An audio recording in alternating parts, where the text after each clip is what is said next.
what's going to be required for us to have feminine leadership, for us to have more female leaders, period. The biggest shift that has to happen is going to be on the level of identity, because we have access to so much education, so much information, so many resources, other people through social media. And yet, there's still a lot of us who are not operating in certain roles.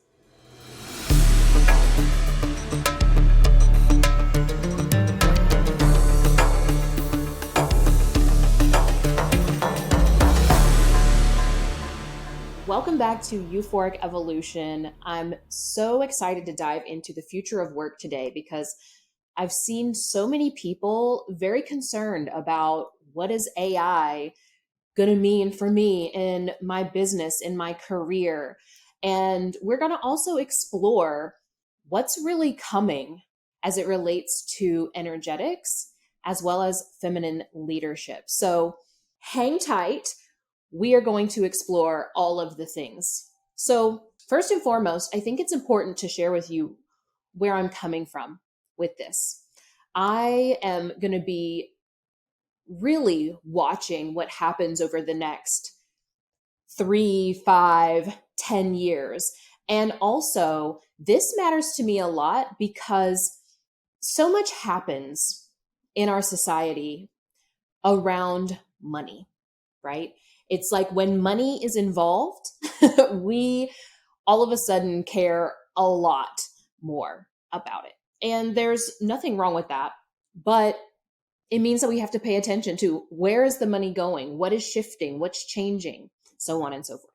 So from a spiritual perspective, or rather from an energetic perspective, I'm constantly looking at how are people showing up? What is the frequency that people are operating in? And based off of human behavior, as well as utilizing my own spiritual gifting, the gift of sight, the gift of prophecy, so on and so forth, where are we going because of who we've chosen to be?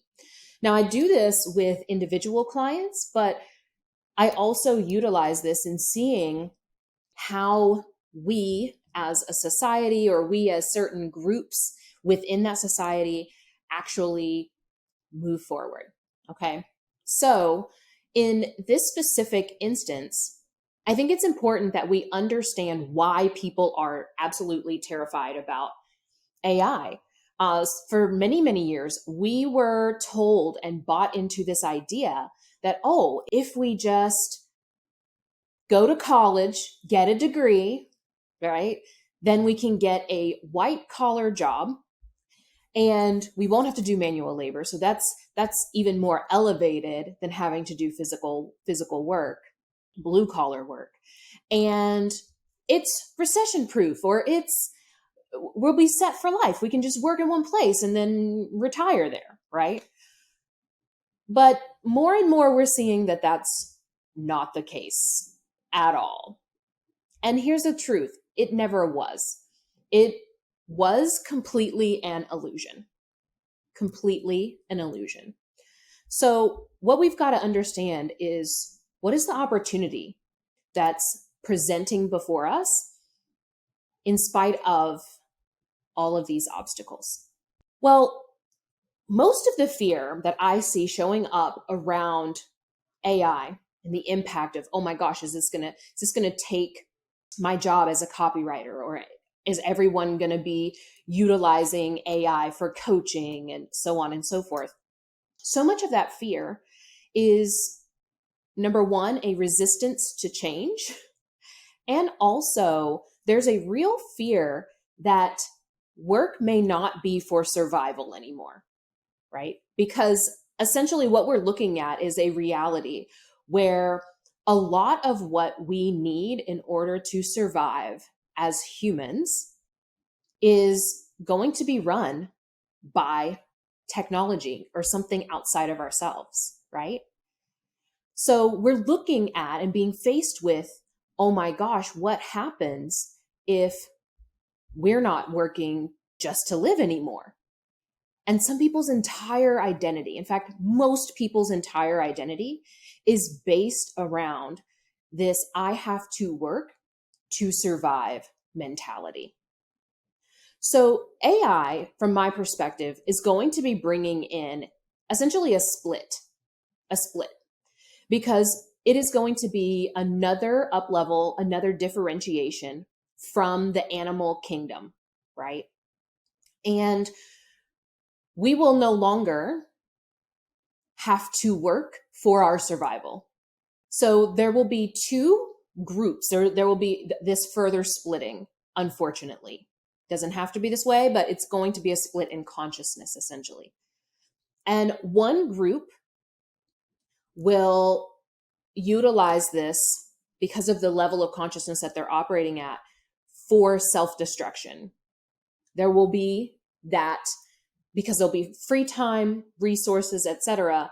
And we end up perpetuating more of who we are in the world. And then this other group is going to be faced with really the need to be connected to spirit. Now that sounds very, very spiritual, but really what it is being open and connected to creativity, to work from a place of passion, to create from passion and love and expression, not just for the end result, which is to survive or have a perfect piece of art or have a perfect sales page or whatever that is, okay? So what we're really talking about is an opportunity for us to do less of the monotonous work that just keeps us focused on the external and doesn't keep us tapped into and aligned with who we are here to be, who we're here to express as, so on and so forth. Now, the other interesting piece is that, especially in entrepreneurship is like this really interesting domain where we get to see consciousness play out. We can actually see it in every place, but for some reason, entrepreneurship really just fascinates me.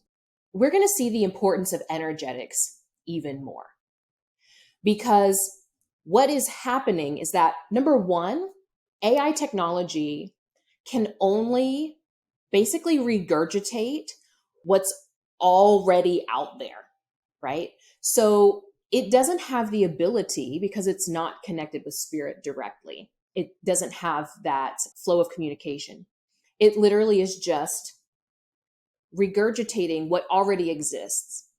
So those of us who are connected, we have the ability to innovate, to bring forth new ideas, so on and so forth, and bring that presence of energy into the work that we create. Because listen, I've seen AI content, and you can put in there, like, because I've been playing with it, by the way. I'm not just talking about this hypothetically. I've literally been practicing using prompts and just seeing what all it can do. And it is very robotic. It doesn't have presence to it. It doesn't have heart, right? If you've ever heard two people say the same exact thing, but one of them like really landed with you, it's because that energy was a match. But when we're talking about ChatGPT, we're just talking about surface level. We aren't talking about the energetic frequency that makes us us, right? And so I've seen a ton of people utilizing ChatGPT, and I highly recommend that you explore it at least a little bit to know what's coming, what's going on, right? But what I notice is that it can pretend to have emotions. It can seem like it does, but if you tap in, you can feel that there's nothing there. This also gets me really excited for where content is going, because we have gotten so surface level with content. content wise, like if you scroll TikTok or you scroll reels on Instagram, there's not much depth that you can get in 30 seconds, 60 seconds, even 3 minutes, right? But when we are now seeing this, we're going to see a flood, just so you all know. We're going to see this flood of generic surface level content that's like, hey, if you want to make $100,000, this is what you need to do. Step one, blah, blah, blah. And so on and so forth.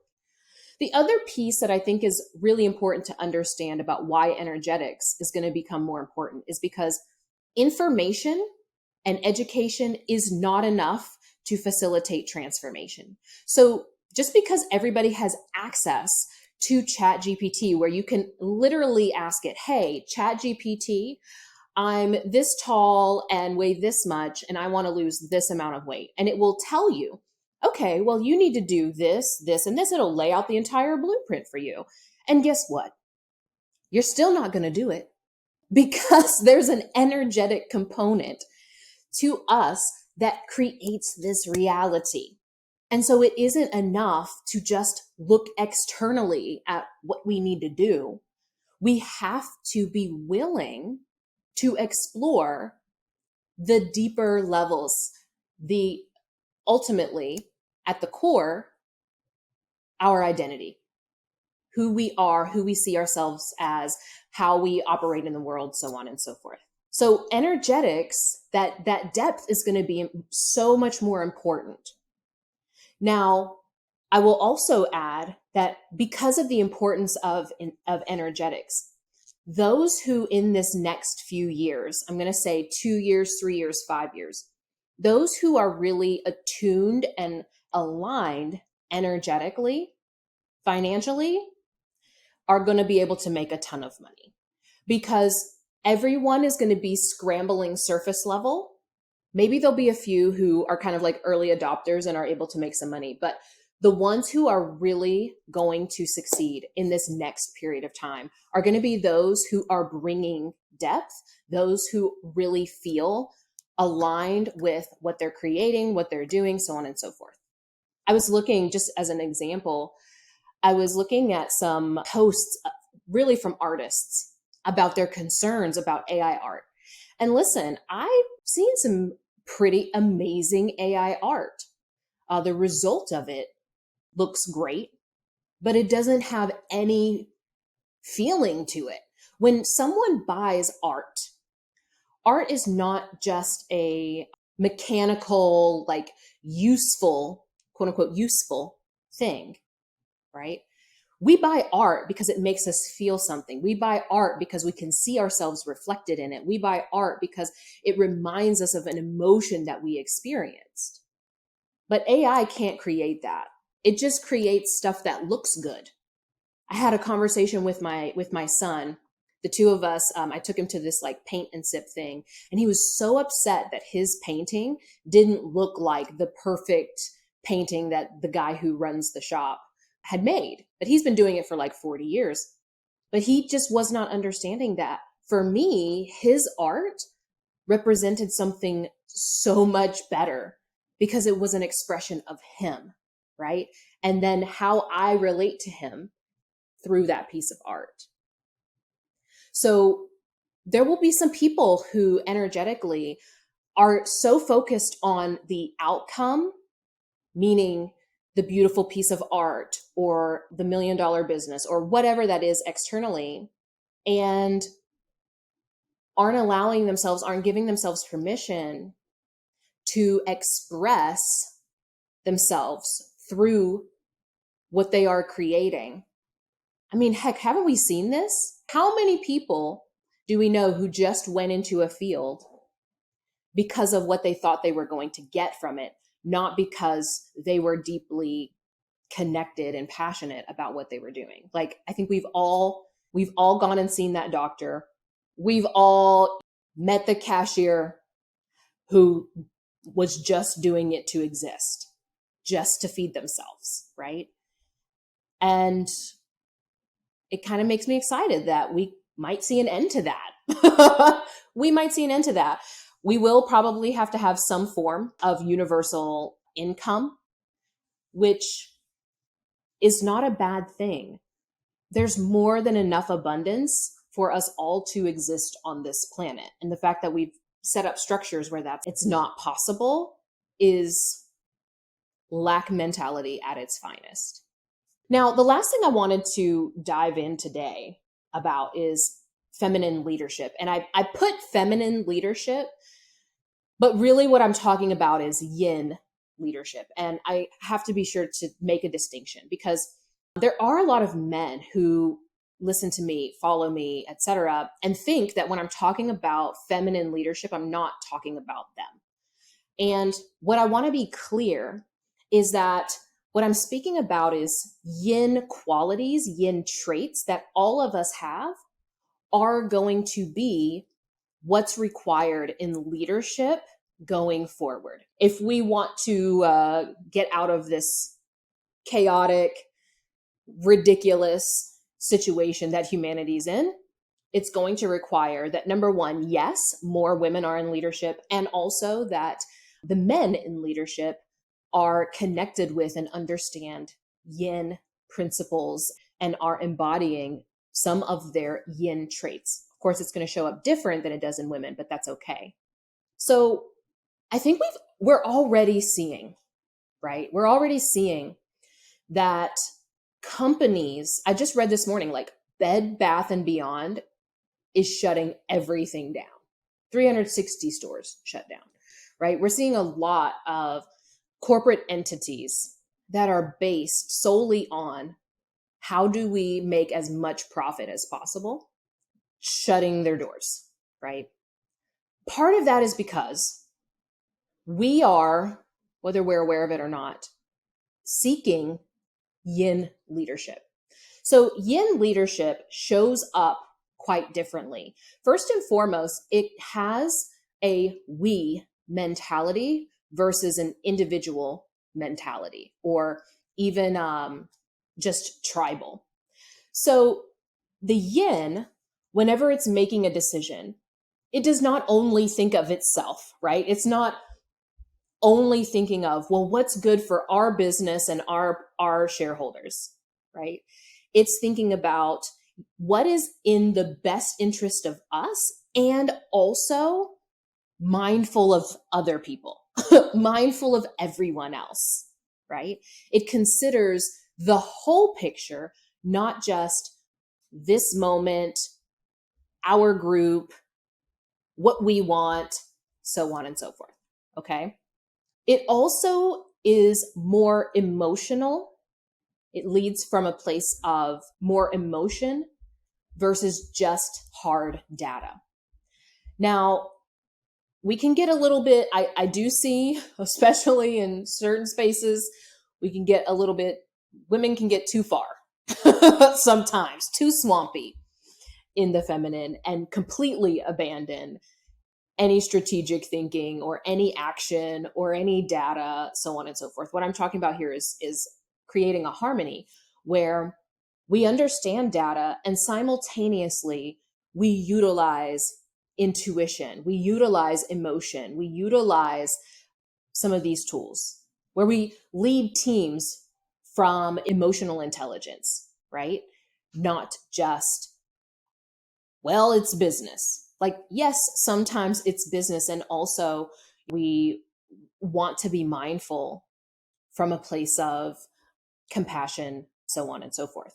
The other thing that I'm really seeing too is, even if we're not aware of it, some of the ways of working, our productivity principles, our definitions of what it means to be professional, how work is structured, right, is really due for an overhaul and a reinvention, because it was not considerate of everyone when some of these things were made. Like I was watching something on YouTube and it was about these guys' suits, really nice suits. And I don't have problems with suits.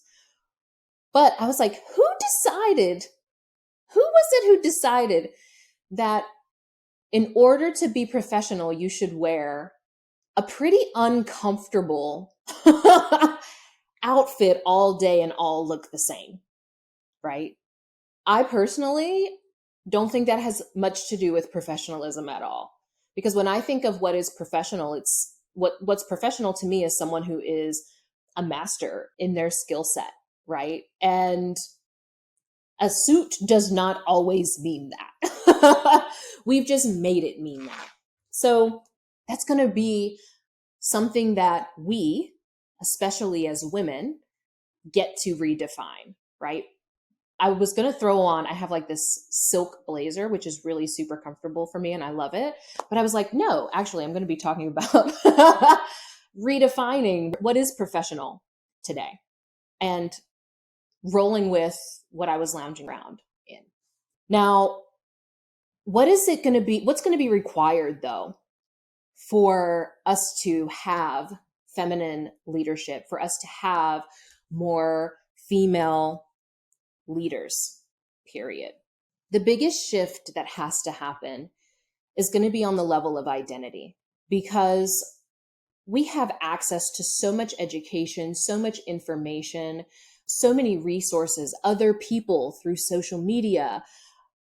And yet there's still a lot of us who are not operating in certain roles. No one's going to give that to us, period.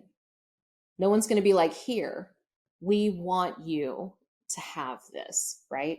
It's going to be us showing up in a certain identity where it's very obvious that we are the fit for whatever those roles are, whether it's President of the United States, whether it's CEO of tech companies, and on and on and on.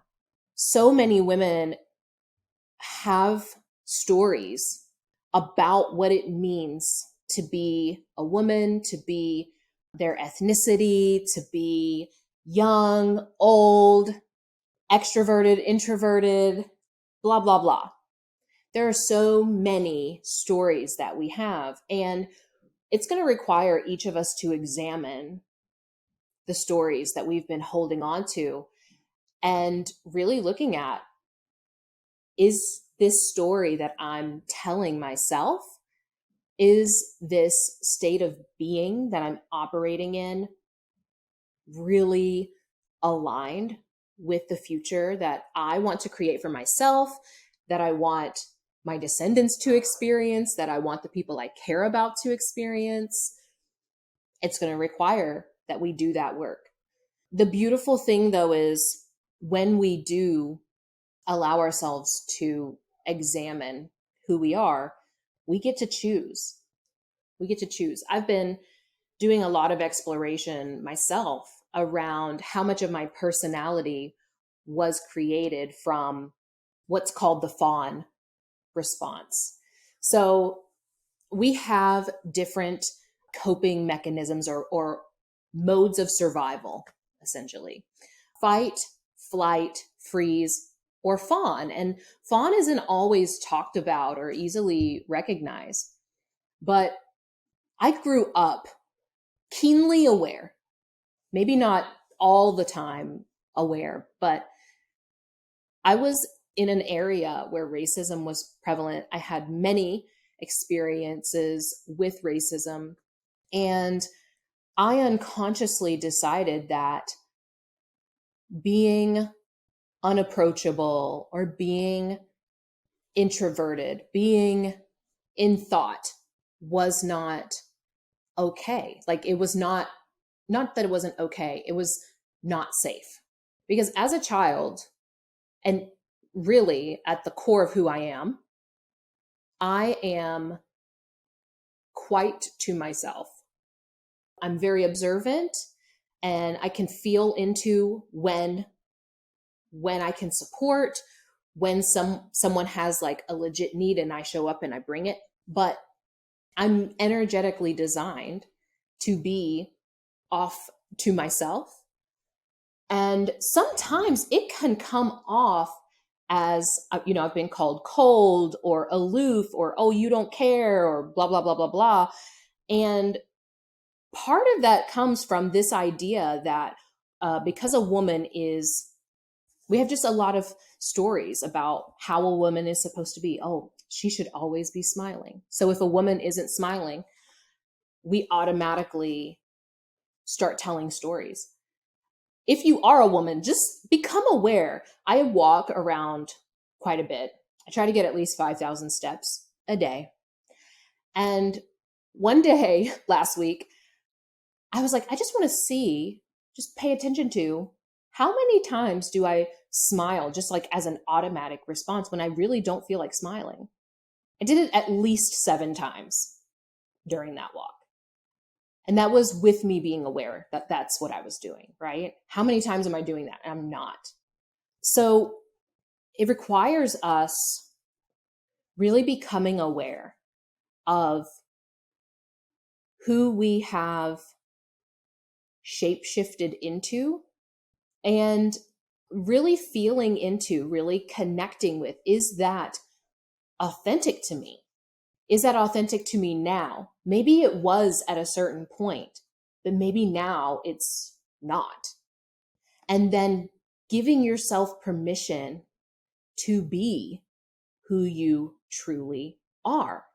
Because I find that the more I allow myself to be and embody more of who I truly am, the right people or the aligned people, not the right people, that kind of makes it sound like they're better than others, but the aligned people recognize that, right? And can see that. Anyways, I'm going to invite you to just start exploring that. For those of you who are really interested in stepping into your calling, evolving your identity, we are in the process right now of launching your quantum business. This is all about energetics using human design, gene keys, as well as lunar planning. This is really about connecting to yourself and your unique energetic mechanics and allowing yourself to build your life off of that. So good. I will see you all next week.